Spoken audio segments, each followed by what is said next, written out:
అనబడతారు కానీ వాళ్ళకి జ్ఞానం ఉండదు. పరక్రమశాలలు అనబడతారు కానీ వారికి వివేచన జ్ఞానం ఉండదు. వారికి తగ్గింపు సోవం ఉండదు. మాట వినే ఆలోచన అంతకన్నా ఉండదు. లోబడరు వాళ్ళు. వారు చేసిందే కరెక్టు, వారు అనుకున్నదే కరెక్టు, వారు మాట్లాడిందే కరెక్టు, వారు వెళ్తున్న మార్గమే కరెక్టు. అంతే కదండి. పరక్రమశాలులు అంటే ఈ పరక్రమశాలులు అనబడిన వారికి ఇంకొక నేను పెట్టే పేరేమిటి తెలుసా? వీరెందుసేపు ఉన్న దేవుని మీద ఆధారపడరు. ఎవరి మీద ఆధారపడితే తెలుసా? వారి మీద వారే. అందుకే నాశనం అవుతున్నారు. అందుకే వారు నాశనం అవుతున్నారు, పరక్రమశాల అనబడిన వాళ్ళు. కానీ దీర్ఘశాంతం కలిగిన వాళ్ళైతే ఆలోచన చేస్తారు, లోబడతారు. ఈ మాటలో సత్యం ఉందా? ఈ మాట ఎందుకు చెప్పారు?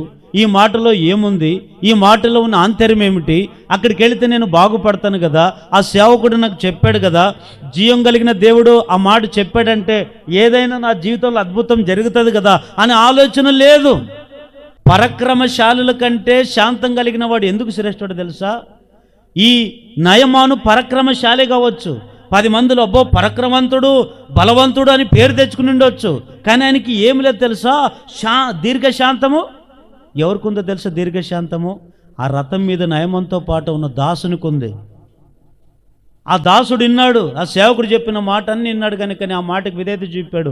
ఆ మాట తీసుకునే నయమాని గారికి చెప్పాడు. నయమానేమో పరక్రమం చూపించాడు కోపంలో, కానీ దాసుడు మాత్రము ఆయనకి చెప్పే విధానంలో దీర్ఘశాంతం చూపాడు. ఈరోజు కొంత